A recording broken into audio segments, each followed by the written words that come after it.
Bonjour et bienvenue dans Un autre chemin est possible, le podcast pour les personnes en chemin vers un métier de sens dans le bien-être ou l'accompagnement. Je suis Marion, je suis docteure en pharmacie et naturopathe pour vous aider à prendre soin de vous au quotidien et également coach pour accompagner les personnes dans leur reconversion et lancement d'activités vers les métiers du bien-être et de l'accompagnement. C'est un chemin que j'ai moi-même entrepris il y a 2 ans parce que je crois qu'un autre chemin est possible. Un chemin où l'on prend soin de soi, où notre activité professionnelle elle est riche de sens, elle est alignée avec nos valeurs et notre mode de vie.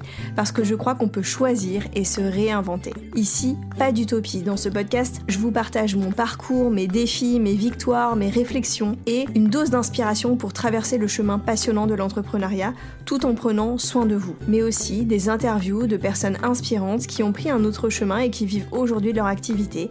Après tout, si c'est possible pour elles, alors pourquoi pas pour vous? Si vous aimez ce podcast, vous pouvez me soutenir en vous abonnant sur vos plateformes d'écoute préférées, vous pouvez le noter ou laisser un petit commentaire et le partager autour de vous. Je vous laisse avec l'épisode.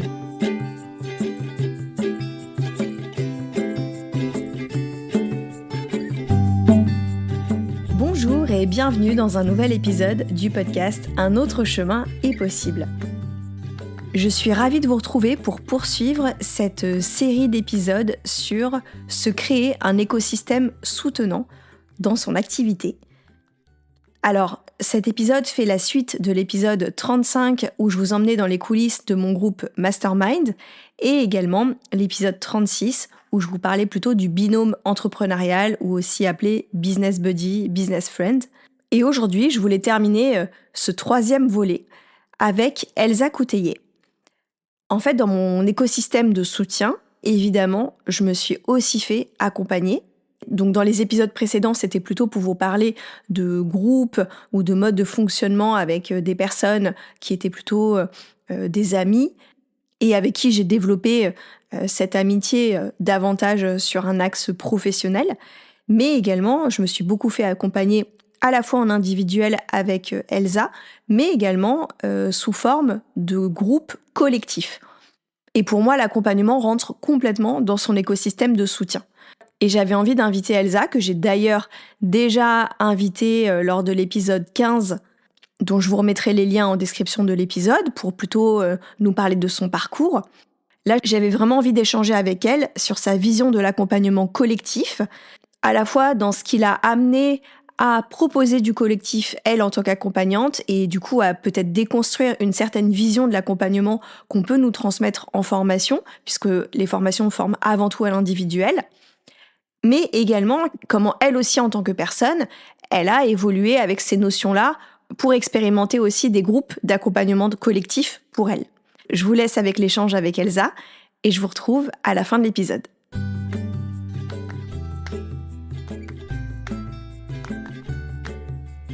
Bonjour Elsa. Pour commencer, est-ce que tu peux déjà te présenter? Donc moi, c'est Elsa Couteillé. Je suis une femme blanche, cisgenre. Je suis dans un couple hétérosexuel. J'habite en région parisienne et j'accompagne depuis 2017. Et donc, souvent, je me décris comme une accompagnante vénère qui veut changer le monde. Voilà, parce que vraiment, l'émotion de la colère ou de la révolte que je peux ressentir par rapport à nos systèmes et au monde, à la société. En fait, c'était vraiment important pour moi de la mettre au service de mes accompagnés. Et mes accompagnés, ce sont des personnes individuelles, donc particulières, mais aussi en fait des pros de l'accompagnement, mais aussi des structures. Et en tout cas, elles ont toutes en commun, à un moment donné, l'envie de pouvoir s'émanciper, de pouvoir s'autoriser, de pouvoir souvent en fait déconstruire, reconstruire des éléments qui font partie de leur vie, mais aussi dans leurs relations avec leurs différents systèmes, internes d'abord et puis après aussi extérieurs. Et donc, j'accompagne toutes ces personnes-là à pouvoir, souvent ce que je dis, kiffer leur vibe, tout en voulant tout cramer. Voilà, c'est un peu l'univers dans lequel j'évolue depuis quelques temps. Alors Elsa, j'avais envie de t'avoir aujourd'hui dans cet épisode parce que tu fais partie de mon écosystème soutenant que j'ai pu me créer ces dernières années pour m'aider justement autour de mon activité d'accompagnante.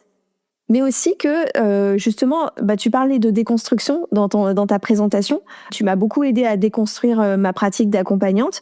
et notamment sur la question autour de l'accompagnement collectif.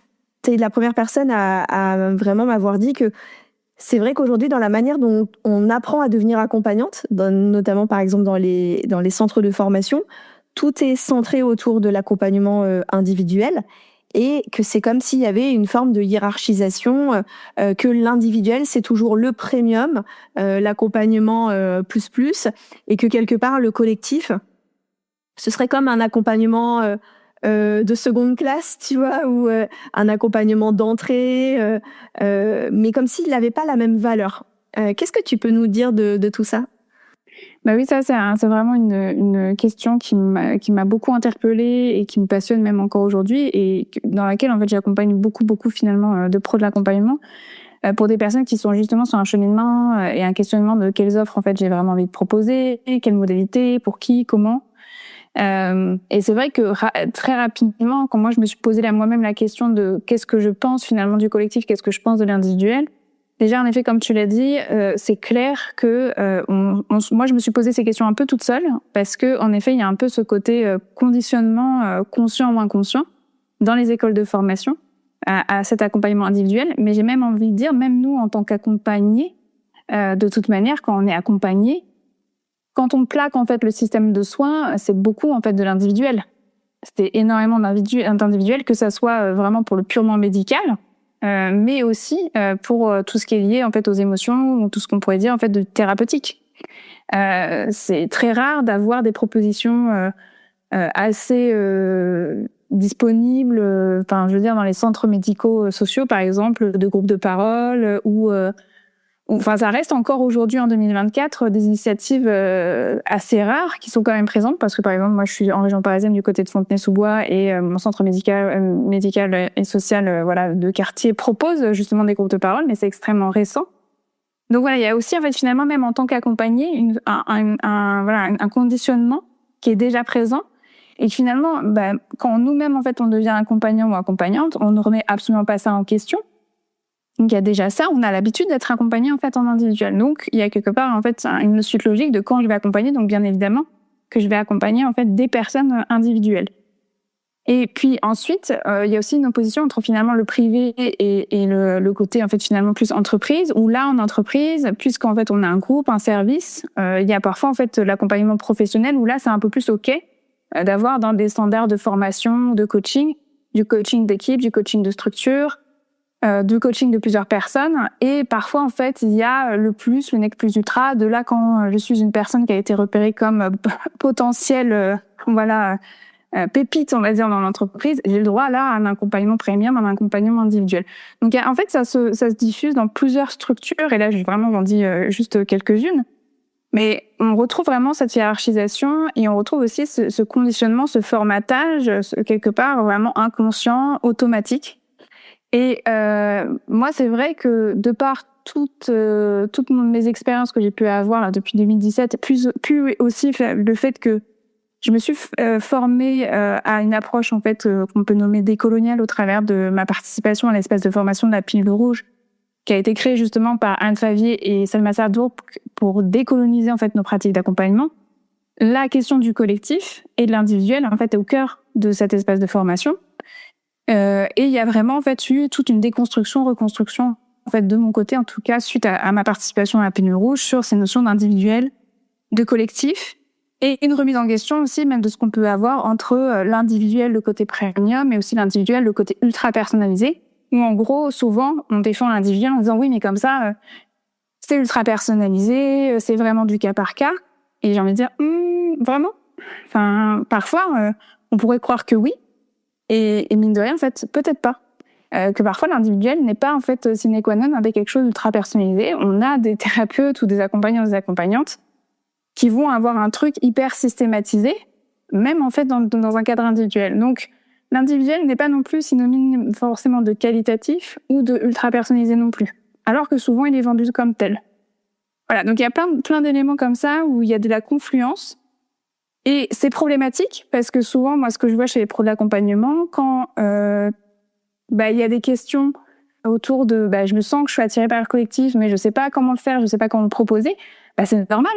Parce que les personnes n'ont jamais vraiment appris à pouvoir accompagner en collectif, ne savent pas comment en fait vraiment déployer ce cadre-là pour accueillir du collectif, qu'il y a parfois du questionnement de faire, mais je crois que je ne sais faire que de l'ultra-personnalité et que du coup ça ne passe que par l'individuel.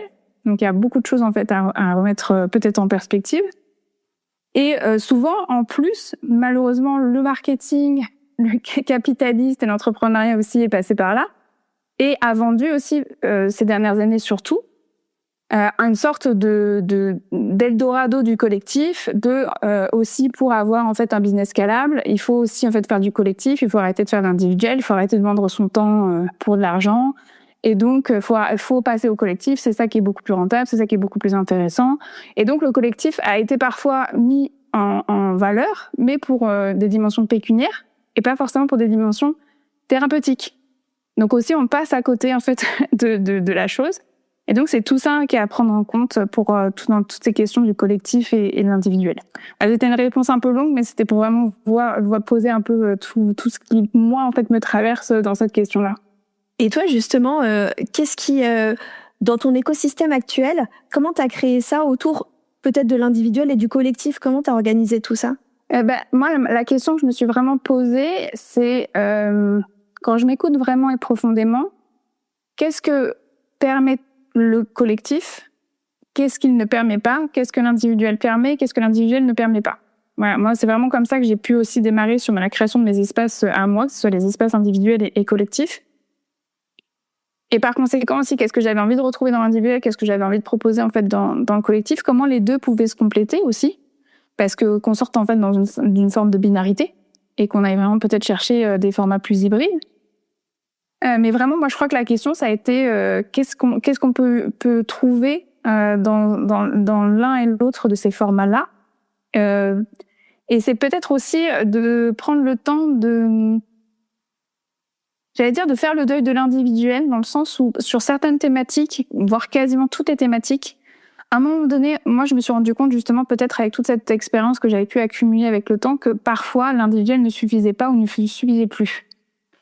Et que il y avait besoin peut-être en amont ou en aval d'autres formes d'accompagnement, et souvent en fait des formats beaucoup plus collectifs pour accompagner au mieux les personnes, et donc de plus être seulement dans un seul écosystème et d'avoir tout un écosystème beaucoup plus riche à proposer en fait à mes accompagnés, quand ces personnes-là seront peut-être à différents stades. C'est-à-dire que par exemple, si une personne vient en fait me chercher pour par exemple des problème classique, en fait, de confiance en soi, de regard des autres. Oui, à un moment donné, l'individuel pourra peut-être être nécessaire pour déblayer le terrain, mais quid de la suite? Quand finalement, en fait, la thérapie va s'arrêter, l'accompagnement se termine, est-ce qu'il y aurait pas, en fait, un moyen d'aller chercher, en fait, peut-être autre chose avec quelque chose qui pourrait aller peut-être dans la connexion d'un groupe de parole autour de ces thématiques-là, qui pourrait rassembler plusieurs personnes, autour d'un atelier collectif sur ces thématiques-là, pour peut-être pousser un peu plus loin, pour aller justement peut-être se confronter à quelque chose, à se remettre en connexion avec le collectif, peut-être guérir quelque chose justement par rapport au regard des autres, par rapport au groupe. Alors voilà, c'est comment le collectif peut être aussi, en fait, source de guérison. Parce qu'on l'a souvent vu, en fait, le collectif comme quelque chose, peut-être, où il y a pu se passer, en fait, justement des problèmes, voire des traumatismes, en tout cas des vécus traumatiques. Donc là, en fait, il y a quelque chose qui a pu être blessé en collectif, et on peut aussi guérir en collectif. Et sûrement, justement, peut-être encore mieux. Parce que on reprend certaines modalités, et on ne va pas simplement juste sur de l'individuel. Ça, c'est hyper important pour moi. À un moment donné aussi, je pense qu'il y a eu ce deuil de qu'est-ce que pouvait vraiment apporter l'individuel aux personnes. Il y a des limites.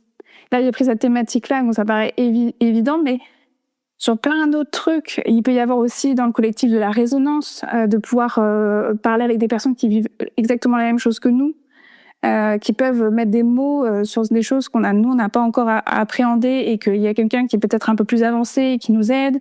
À un moment donné aussi, c'est faire confiance au collectif, faire confiance à l'expertise des personnes et à ces résonances qui peuvent vraiment être hyper thérapeutiques également. Donc voilà, c'est de peut-être prendre le temps de faire le deuil de ce que peut l'individuel et d'aller chercher autre chose. Et toi, en tant que accompagné, j'allais dire là, c'est plus toi par rapport ton écosystème en tant que toi accompagnante. Et toi, quel écosystème t'as créé autour de toi, notamment avec des groupes collectifs pour te soutenir toi? Comment t'as trouvé ça et comment tu l'as créé? Ça s'est pas fait en un jour, ça a été un processus sur la durée. Moi, quand je parle de guérison par le collectif, c'est pas des mots qui sont choisis au hasard. Typiquement, là, on est sur la fin, pour certains groupes d'essence collective, sur le cycle qui a eu lieu donc sur septembre à décembre 2024. Et là, j'ai animé la dernière session d'essence collective pour un des groupes hier. Et les personnes qui ont participé, certaines ont posé en fait ce message de merci Elsa, merci à Essence Collective, merci à toutes les participantes de cet espace-là. Ça m'a guéri une blessure par rapport au collectif. Ça m'a permis de me réconcilier avec le collectif. Et bah, franchement, pour moi, c'est mission accomplie, puisque c'est exactement le même processus que j'ai vécu. Par exemple, je pense que c'est depuis surtout moi 2022. Là, on est en fin 2024. Moi, 2022, j'ai justement, je parlais de la pilule rouge tout à l'heure. Je me suis inscrite à la pilule rouge parce que j'étais vraiment attirée par la thématique, mais j'étais apeurée par la modalité qui était chaque semaine, c'était 1h30 avec un groupe où on allait parler de nos résonances émotionnelles, d'éléments en fait assez intenses, puisqu'on parle quand même de décolonisation, on parle quand même de système oppressif. On parle aussi de résonance avec nos vécus personnels et professionnels. Et moi, ça me faisait peur. Et finalement, d'avoir pu vivre au travers de cet espace pilule rouge, quelque part de la sécurité, du confort dans l'inconfort, malgré les thématiques, clairement, ça m'a réconciliée avec le collectif. En parallèle, je m'étais constituée, j'avais fait confiance. En fait, tout simplement, en 2022, je me rappelle très bien parce que j'avais posé l'intention, j'avais vraiment visualisé que j'étais une sorte d'ours qui sortait d'hibernation. J'avais vraiment l'impression, ma représentation symbolique de cette année, c'était bon, je sors de ma grotte, je teste le collectif. Je suis tout en train de dire que je déteste cette phrase qui dit quand on est seul, on va plus vite, mais à plusieurs, on va plus loin. Moi, cette phrase-là, elle me sortait par les trous de nez, pour parler un peu vulgairement. Elle m'insupportait. Et bien, à un moment donné, je me suis dit, bon, cocotte, ça fait quand même 6 ans, 7 ans que tu es dans l'entrepreneuriat, dans l'accompagnement. Peut-être que si tu veux des changements, si tu veux peut-être d'autres résultats que ce que tu as pu avoir jusqu'à maintenant, ce serait bien que tu donnes une chance au collectif. Je sais que ça te saoule, mais ça serait bien. Donc, 2022, j'avais vraiment posé cette intention. D'où mon inscription à la pilule rouge, mais aussi d'où le fait que je me sois aussi créé un groupe de business buddies, donc les business friends, on s'appelait comme ça sur WhatsApp. Et donc, j'ai rencontré ces personnes-là. Et ça aussi, ça a été de laisser la chance au collectif dans un tout autre univers, paradigme que pilule rouge. Vraiment beaucoup plus entrepreneurial. Mais là aussi, j'ai pu me réconcilier avec le collectif. J'ai pu rencontrer des super personnes. J'ai pu vraiment voir qu'il y avait des relations qui pouvaient se créer en toute confiance, trouver du confort dans l'inconfort, trouver de la reliance, trouver du soutien. Moi qui avais tellement en fait bossé toute seule depuis toujours, c'était vraiment je peux même pas dire une redécouverte, c'était une vraie découverte. Donc il y a eu, c'est vraiment 2022, ça a été une année très intentionnelle, tournée vers le collectif. Et donc par conséquent, en 2023, ça a été la poursuite de ça, où j'étais finalement en gestation de tout ce que j'avais pu infuser en collectif, ce qui a donné 2024, Essence Collective, où je me suis dit, go, là j'ai vraiment envie de moi-même de créer avec intention un espace dédié au collectif, à la supervision collective, pour les pros de l'accompagnement. Et c'est vrai que sur 2023-2024, de toute manière, j'avais testé plusieurs formats d'ateliers collectifs où là, vraiment, j'avais passé la seconde et ça s'était concrétisé de cette manière-là. Mais vraiment, là, le pivot, ça a été 2022 avec cette intention d'assumer, oui, je suis une ours, mais qu'il était temps de sortir d'hibernation. Et donc, de mettre en place certaines choses, de tester des choses. Alors vraiment, avec l'idée, j'y vais, mais j'ai peur, hein, j'ai pas envie, ça me saoule. Et puis finalement, ça s'est très bien passé. Ça a été vraiment une vraie guérison par rapport à peut-être des choses que j'avais pu vivre dans l'enfance ou même plus récemment, même dans des accompagnements thérapeutiques en collectif que j'avais vécu il y a quelques années qui s'étaient très mal passés. Et finalement, vraiment, il y a des choses qui se sont apaisées par rapport au collectif. Donc, il y a eu ce vécu très personnel, professionnel, qui a pu faire émerger ensuite des offres tournées vers le collectif. Et du coup, qu'est-ce que tu dirais aujourd'hui à des personnes qui sont encore dans leur grotte, qui ont encore du mal justement à sortir et aussi souvent pour aller vers du collectif, et parce que souvent elles ne savent pas où le trouver en fait. C'est vrai que c'est pas évident, surtout dans les professions comme les nôtres où ce sont des professions solitaires. Et je pense que la question, elle est toute là. Elle est vraiment présente dans ce qui. Je me tourne vers qui? Parce que ça a été une vraie question. C'est que moi, jusqu'à maintenant, je suis restée dans ma grotte parce que j'avais vraiment l'impression qu'il y allait y avoir personne qui allait pouvoir raisonner avec moi comme j'avais envie de raisonner. Et je crois que 2022, ça a été un coup de chance, alors orchestré quand même par une certaine volonté. Néanmoins, ça s'est bien passé et j'en suis très heureuse. Et qu'aujourd'hui, je peux vraiment dire que c'est toute la question. Et souvent, je parle du fait de find your people, trouver vos personnes. C'est vraiment ça. L'enjeu, c'est vraiment ça, c'est de trouver les bonnes personnes. Et donc déjà, peut-être de prendre le temps d'accepter qu'on est une ours. Après, de se demander, est-ce que de facto, je suis une ours ou est-ce que c'est parce que malheureusement, j'ai eu des mauvaises expériences? Malheureusement, il y a eu des mauvaises rencontres. Malheureusement, il y a peut-être eu des mauvais espaces collectifs. Moi, j'ai fait un peu ce tri-là. C'est vrai que je peux pas dire que je suis une personnalité extravertie, où j'ai besoin toute la journée d'être en contact avec les gens. Voilà, très clairement, je sais qui je suis et que je suis plutôt personnalité introvertie, où j'ai besoin vraiment de me retrouver dans mon espace à moi. Néanmoins, je pense aussi qu'il y avait tout plein d'événements et d'espaces où j'avais mal vécu la connexion avec le collectif, avec certaines personnes. Et que ça, j'avais pas vraiment pu le traverser ou le déposer ou le reconnaître.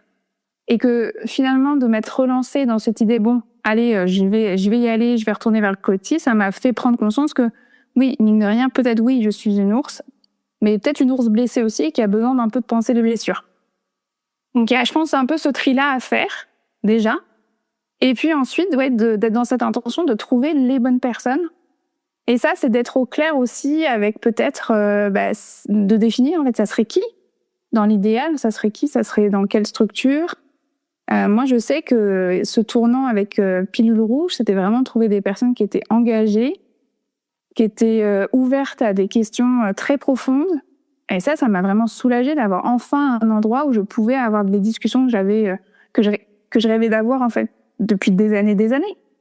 Et puis, d'être peut-être suffisamment sécure à l'intérieur de moi pour poser mes limites, d'être un peu plus au clair avec mes limites, ce que je veux, ce que je veux pas, ce que j'accepte pas.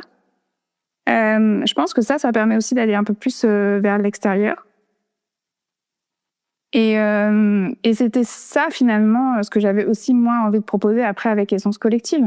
D'être vraiment un espace sécure, avec certains critères, avec une certaine intention. Et donc ça, c'était quand j'ai créé en fait, cet espace-là, ou même les autres ateliers qui tournent autour de tout ce que je peux proposer. Mais je pense qu'en tant qu'accompagnée ou en tant que personne humaine, c'est d'être aussi un peu plus au clair avec ce que je recherche, ce dont j'ai vraiment besoin. Et pas forcément de me laisser happer par toutes les propositions. Et en tout cas, d'être un peu plus aussi au clair avec mes propres limites. Et en tout cas, de dire à toutes les personnes qui nous écoutent et qui pourraient se sentir ours, de prendre son temps. Voilà, c'est pas un truc qui se fait en un jour, c'est ce que j'ai dit tout de suite quand tu m'as posé la question de mon vécu personnel. Ça s'est pas fait en un jour, ça a pris en fait même des années. Voilà, enfin, ça a commencé, il y a eu un truc pivot en 2022, là on est fin 2024. Et aujourd'hui, je pense pas que je peux aller dans tous les collectifs n'importe où. C'est faux. Je suis encore hyper sélective dans les milieux dans lesquels je navigue. Et que je choisis aujourd'hui aussi en fonction de la personne qui crée le collectif. Qu'importe son outil d'accompagnement, moi, c'est vraiment quelles sont ses valeurs, qu'est-ce qu'elle raconte, comment elle se positionne, comment elle porte sa parole. Ok, elle fait de la numérologie, ok, elle fait de l'astrologie, ok, elle fait de la libération émotionnelle, ok. En fait, limite, qu'importe, c'est finalement quelle est la personne qui tient l'espace, est-ce que je résonne avec elle, son énergie, oui, non. Et c'est ça, en fait, qui me permet de sélectionner. Mais aujourd'hui, je suis pas du tout en train de dire, je suis à l'aise dans tous les groupes et je kiffe le collectif, n'importe qui, n'importe comment. Pas du tout. Donc, c'est aussi d'accepter ça. Ouais, merci parce que c'est important de le repréciser, effectivement, que c'est peut-être pas tous les collectifs et c'est de trouver son collectif à soi. Clairement. Et il y avait une phrase qui avait été dite par Anne Van If Morel, qui est une accompagnante autour, justement, de l'autodéfense émotionnelle et verbale. Et elle est encore plus radicale que moi. Elle a dit clairement qu'il n'y a pas d'espace sécure. En tout cas, il n'y a pas d'espace 100% sécure. Et que ça aussi, il faut quelque part l'accepter.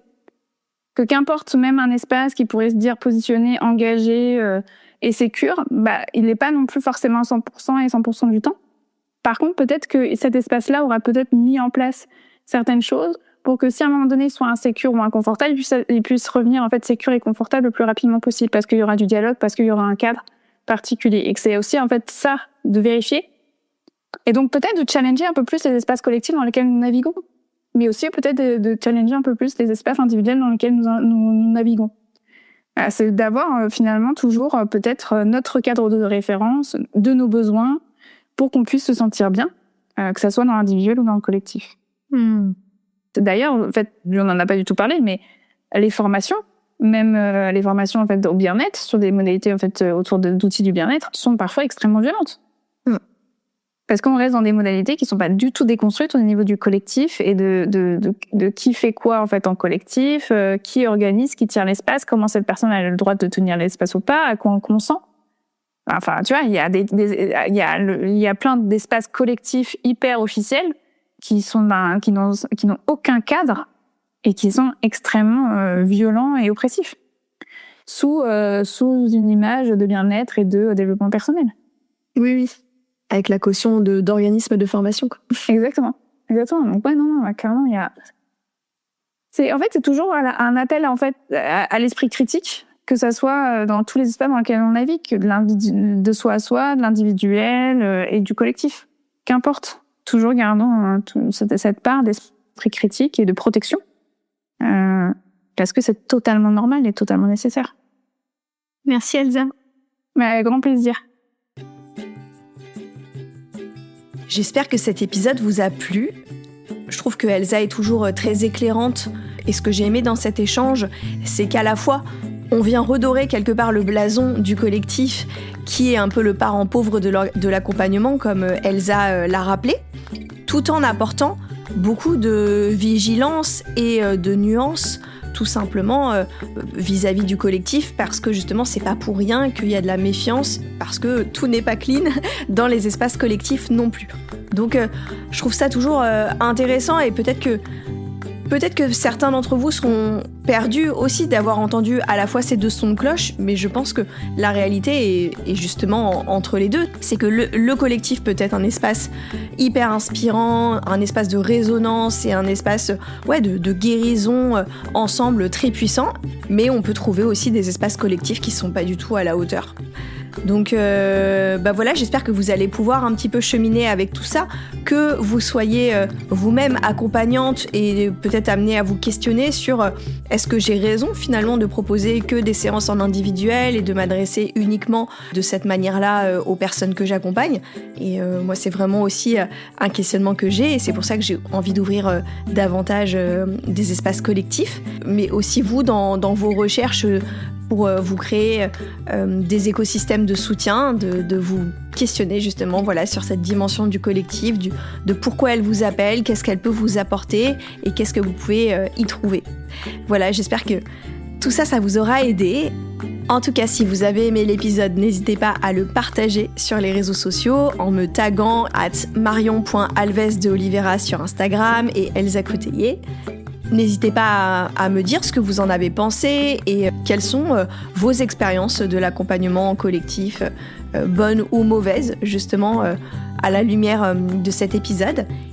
Et je vous retrouve à très bientôt pour de nouvelles thématiques et d'autres chemins possibles que j'ai envie d'explorer et de partager. D'ici là, vous pouvez toujours me retrouver sur Instagram ou sur mon site internet marionalvesdeoliveira.com. Je vous dis à très bientôt pour un prochain épisode, et d'ici là, prenez soin de vous.